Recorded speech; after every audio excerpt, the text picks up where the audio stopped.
አልፈልግም ካለ ወንድ ልጅ የማይፈልጋትን ሴት አይፈልጋትም። እሱ አይደለም እድሜሽን እያባከነ ያለው አንቺ ነሽ እድሜሽን እያባከንሽ ያለሽው። አትወጂውም አይደለም እኮ ትወጂዋለሽ። እሱ ካልወደደስ በቃ ሚዲያ ላይ የምታየውን የውሸት ኑሮ ከላይ የሚታየውን የውሸት ኑሮ እሱን አይታ እሱን አይምሮስ ቁጭ ብላ ተጠብቃ ወይ ፊልም ላይ ያየችው የሆነ ሰው አጠገብ ቁጭ ብለሽ ሰውየው እንደማይፈልግሽ እርግጠኛ ከሆንሽ ሌላ ነገር ማሰብ ይሻላል።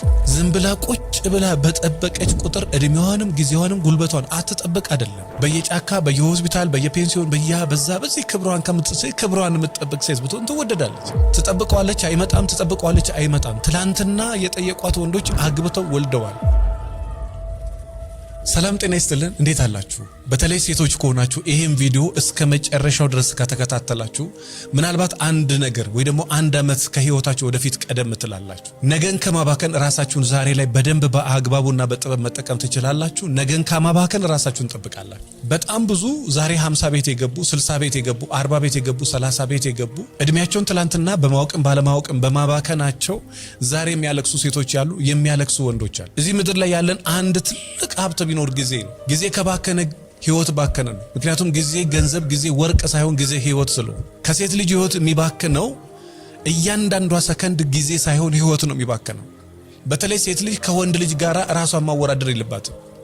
እኔ ላለፉት 9 ዓመታት አንድ ወንድ ቁጭ ብላ ስትጠብቅ የነበረ ሴት አቃል መጣው ይላታል፣ አይመጣም። እንደሚመጣ ይነግራታል፣ ግን አይመጣም። የሚነግራት ሌላ ነው፣ የሚያደርገው ሌላ ነው። የሚላት ሌላ ነው፣ የሚያደርገው ሌላ ነው። እሷ ነው ማስተዋል ያቃታት። በተለይ ሴት ልጅ ከወደደች ከዛ በኋላ ምንም ነው ማይታያት። ላለፉት 9 ዓመታት ትጠብቀዋለች አይመጣም፣ ትጠብቀዋለች አይመጣም። ትላንትና የጠየቋት ወንዶች አግብተው ወልደዋል። አንድ ይወለዳል፣ ሁለት ይወለዳል፣ 3 ይወለዳል፣ 4 ይወለዳል በ9 ዓመት ውስጥ። እሷ 9 ዓመት ግን አንድ ሰው እየጠበቀች ነው። ከ9 ዓመት በኋላ ወደ ሌላ እንዳትሄድ ያባከነችው 9 ዓመት በጣም ያማታል። ይሄን ሁሉ ዋጋ ከፍቼበት ከዚህ በኋላ ደግሞ እንዴት በጣም የሚያሳዝን የሚያስለቅስ በቃ ፊቷ ጭምድብድ ብሎ በብዙ ነገር ተሰብራ እንግዲህ ከ25 ዓመት እስከ 34 ዓመት የጠበቀው ሰው በጣም ከባድ ነው። መጨረሻውን ብትሰሙ ደግሞ በጣም ነው የምትደነግጡት። ከሚስቱ የተለያይቻሉ ብሎ ጫፍ ላይ ያለ ከሷ ጋራ ተገናኘ። ይሄ ከሚስቱ ጋር ወጣ ገባ ያለ ነበር። 9 ዓመት ግን ከሚስቱ ጋር መጀመሪያ አንድ ልጅ ነበራቸው። ከዛ በኋላ 2 ልጆች ተጨምረውበታል። አሁን ከሚስቱ ጋር 3 ልጆች አሉ። መጣለው ይላታል፣ አይመጣም። አንዳንድ ጊዜ እድሜ ቢባከነው በእኛ ፍላጎት ነው። እሱ አይደለም እድሜሽን እያባከነ ያለው አንቺ ነሽ እድሜሽን እያባከንሽ ያለሽው። በደንብ ተከታታይ። አሁንም እድሜሽን እያባከንሽ ያለሽው። የማይፈልግ ወንድ አይፈልግም፣ ያስታውቅበታል እንደማይፈልግ። የማይፈልግ ወንድ አይፈልግም። አንድ 7 ዓመት ህይወቴን በልቶ አሁን በቃ አልፈልግሽም አለኝ ብላ እስኪ ምናልባት እንደሞያ እሺ ካለ ፍላጎቱ ካለው ለምን አትጠሪው ላውራልሽ አለው። እሱ ከመጣ በኋላ ምን እንዳለ ታውቃላችሁ? ውሸቷን ነው። እሷ ነች ከኔ መለየት የማትፈልገው። እኔ ዛሬ ሳይሆን የዛሬ 5 ዓመት ብያታለሁ። ፕሊስ ውጪልኝ፣ በቃ ነው አልፈልግሽም፣ አብረን የምንሄድ ሰዎች አለ። ሞክሬያለሁ፣ የሚሆን አይደለም፣ ውጪ። አማራጭ ስላልነበራት እኔ ጋር ትመጣለች፣ ሴክስ ታደርጋለች፣ ትሄዳለች፣ ትመጣለች፣ ሴክስ ታደርጋለች፣ ትሄዳለች። ከፈለገች ትዘጋለች፣ ከፈለገች ታነሳለች፣ ከፈለገች ሰላም ልበል ብዬ ነው ትላለች። በዛ መካከል እናወራለን። ከዛ በኋላ ወደ ሴክሹዋል ነገር እንገባለን። ከዛ በኋላ በቃ ህይወቴን አባከንክ፣ ለምን አትወጣልኝ? አትደውልኝ። ስደውላት የምትመጣው ራሷ ነች፣ ከፈለገች ደግሞ የምትመጣው ራሷ ነች። እድሜዋ የባከነው በራሷ ፍላጎት እንጂ በእኔ አይደለም። ኦፍ ኮርስ አንተም ኮንትሪቢዩት ያረከው ነገር አለ ብዙ ፓርት፣ ግን የዚች ሴት እድሜ የባከነው በራሷ ፍላጎት። አልፈልግም ካለ ወንድ ልጅ የማይፈልጋትን ሴት አይፈልጋትም። እንደሚፈልጋት ማስመሰል ይችላል። አንዴ መጀመሪያ ላይ አይቶ አልፈልጋትም ያለ ሴት ምናልባት ተአምር ካልተፈጠረ በስተቀር ወደ ኋላ ተመልሶ ሊፈልጋት አይችልም። በተቻላችሁ መጠን ሴቶች የሆነ ሰው አልፈልጋችሁም ካለ የሆነ ሰው አልፈልግሽም፣ ራሴን አጠፋለሁ፣ መርዝ ጠጣለሁ፣ ያላንተ መኖር አልችልም፣ እወደዋለሁ ምናምን አትወጂውም አይደለም እኮ ትወጂዋለሽ። እሱ ካልወደደስ? አንዳንዴ አንተ ወደሃት እሷ ካልወደደችስ? አንዳንዴ አንቺ ወደሽ እሱ ካልወደደችስ? በሂደት ይወደኛል፣ ልጅ ሰውልድ ይወደኛል ነው ካልወደደሽስ? ልጅ ወልደሽም ካልወደደሽስ? ሰውነቴ ሲስተካከል፣ ቦርጬ ሲጠፋ፣ ትከሻዬ ሲስተካከል፣ ውበቴ ሲስተካከል፣ ደሞዝተኛ ሲሆን፣ ሚሊዮነር ሲሆን ይወደኛል። ሚሊዮነርም ሆነሽ ካልወደደሽስ?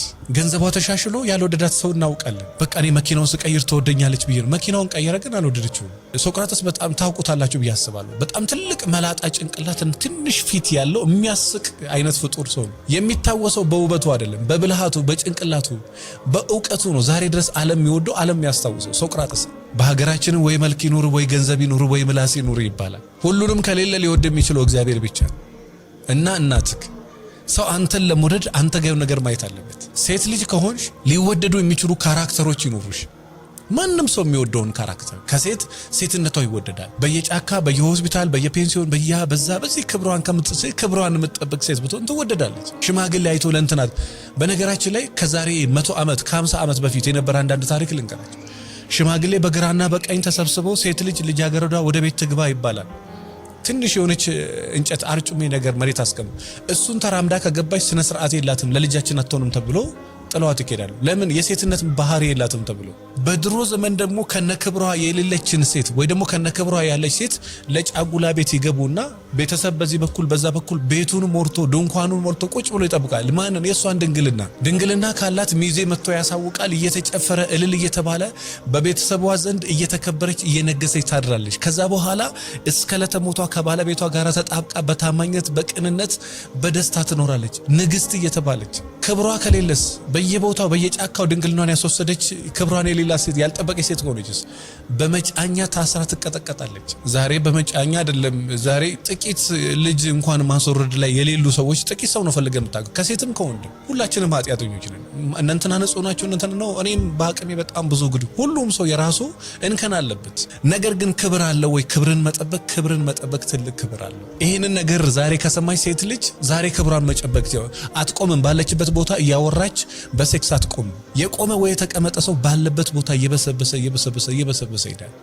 ስለዚህ ወደ ግራም ይሁን ቀኝ ወደ ፊት ቢቻል ወደ ቀኝ መሄድ ይሻላል። ወደ ቅን ነገር መሄድ ይሻላል። ከመቆምና ከመቀመጥ ይልቅ መራመድ ይሻላል ከመተኛት። ባለበት ቦታ መበስበስ ስለሚያመጣ ዞሮ ነጥቤ ምንድነው? አንዳንድ ሴት እድሜዋን በስራ ነው የምትገለው። አንዳንድ ሴት እድሜዋን የምትገለው ወንድ ጋር ነው። አንዳንድ ሴት ደግሞ እድሜዋን የምትገለው በስንፍና ነው። ወጣ ማውራት አትፈልግም። መጽሐፍ ቅዱስ ልባም ሴት ሰነፍ እንዳልሆነች በጣም በሰፊው ይናገራል። ሰነፍ ሴት አይደለችም። በሌሊት ትነሳለች። ለሰራተኞቿም ለባሎቿም ምግቧን ታዘጋጃለች። እኔ እንደው ሴት ልጅ መጽሐፈ ምሳሌ ምዕራፍ 31ን ገብታ ብታነብ እኮ ምን አይነት ማይንድ ሴት ያላት ሴት እንደምትሆን ልነግራችሁ። ይሄንም ተከታታይ ሴት ከሆንሽ የእውነት መጽሐፈ ምሳሌ ምዕራፍ 31ን ሙሉን በተደጋጋሚ አንብቢ። ስለ ልባም ሴት እንዴት እንደሚያወራ ስንፍና የሌለባት የምትገርም ባለቤቷ የሚመካባት የሚታመንባት የምትገርም ሴት ናት። ይሄ ካራክተር እንዴት ደስ እንደሚል።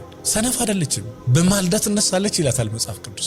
አንዳንድ ሴት ሰነፍ ናት። ወጣ ወንድ ማግኘት አትፈልግም፣ ማውራት አትፈልግም፣ ኮሙኒኬት ማድረግ አትፈልግም፣ ወንድ ልጅ መንከባከብ አትፈልግም፣ ወንድ ልጅ ማበረታት አትፈልግም፣ ማጀገን አትፈልግም፣ ከነባህሪው እግዚአብሔርን አምና መቀበል አትፈልግም። በቃ ሚዲያ ላይ የምታየውን የውሸት ኑሮ ከላይ የሚታየውን የውሸት ኑሮ እሱን አይምሮስ ቁጭ ብላ ተጠብቃ ወይ ፊልም ላይ ያየችው ወይ በልጅነቷ የሰማችው። አንዳንድ ሴት ደግሞ ጭልጥ ብራ ስራ ውስጥ ገብታ በቃ ብንን የምትለው በ36 ዓመት ቤት ስትል ቤት መኪና ስትል መኪና እንትን ስትል እንትን ከዛ በኋላ እንዲህ ከዛ ሁሉ ነገር መስመር ከያዘ በኋላ ደግሞ መስመር የማይዝ ነገር ይመጣል። ወንድ ቢሆን ኦኬ ምንም ማለት አይደል። ቢጠነክር ቢጠብቅ ጥሩ ነው። ወንድ ከሆነ እንደውም በጣም እየጠነከረ በጣም እየተገነባ በጣም ጠንካራ ማይንድ ሴት እየኖረው ይመጣል።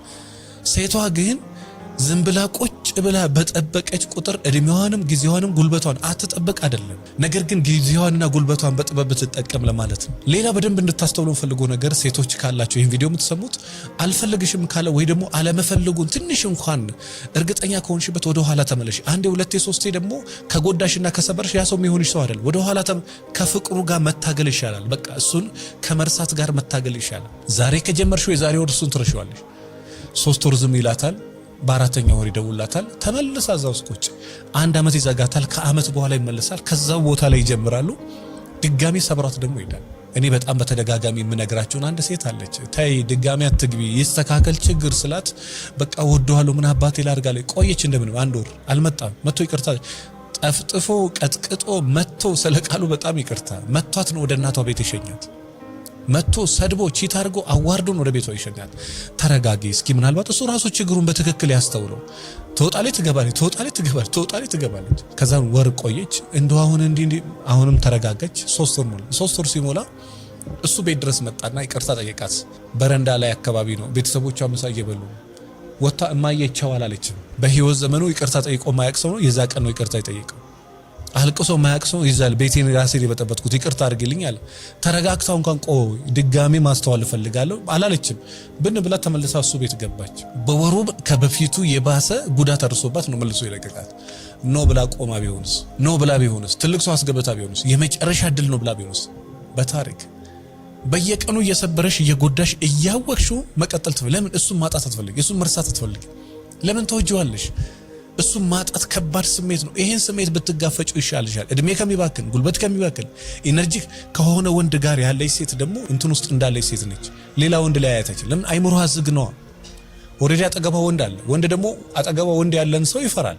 ምንም ደፋሮች ቢኖሩና ባለትዳርም ያማገጥ ሰው ቢኖርም እንኳን አጠገቧ ወንድ ያለ ሴት በጣም ሲበዛ ትፈራለች። ያቅምሽን እየጣርሽ ከሆነ ያውቅልሽ ምን አሁንም በደንብ ጣሪ። ከዛ በተረፈ ግን የሆነ ሰው አጠገብ ቁጭ ብለሽ ሰውየው እንደማይፈልግሽ እርግጠኛ ከሆንሽ ሌላ ነገር ማሰብ ይሻላል። ጊዜ መግደል ነው፣ ኤነርጂ መግደል፣ ነገ እሱንም ሰበብ ማድረግ ነው። ይሄን አስቢበት ለማለት ነው። እንግዲህ የሆነ ነገር እንደተማራችሁበት ተስፋ አደርጋለሁ። በዚህ ጉዳይ በተለይ በሰፊው ሰሞኑንም በአዳዲስ ቪዲዮዎች እንገናኛለን። ለዚህ ዩቲዩብ ቻናል አዲስ የሆናችሁ ሰብስክራይብ አድርጉ። ስለ ትዳር መማከር አሊያም ስልጠና ፈልጋለሁ የምትሉ ካላችሁ ወደ መልክ ጎራ ብሉ። ዘውትር ማክሰኞ ስለ ፍቅር፣ ስለ ትዳር ህይወት በቂ እውቀት ማግኘት ከፈለጋችሁ 09774050 ላይ ደውሉ። የትዳር ሐኪም መጽሐፍና 200 ችግር 200 መፍትሄ መጽሐፍን አንብቡ። በጣም ብዙ ነገር ታገኙበታላችሁ። አመሰግናለሁ።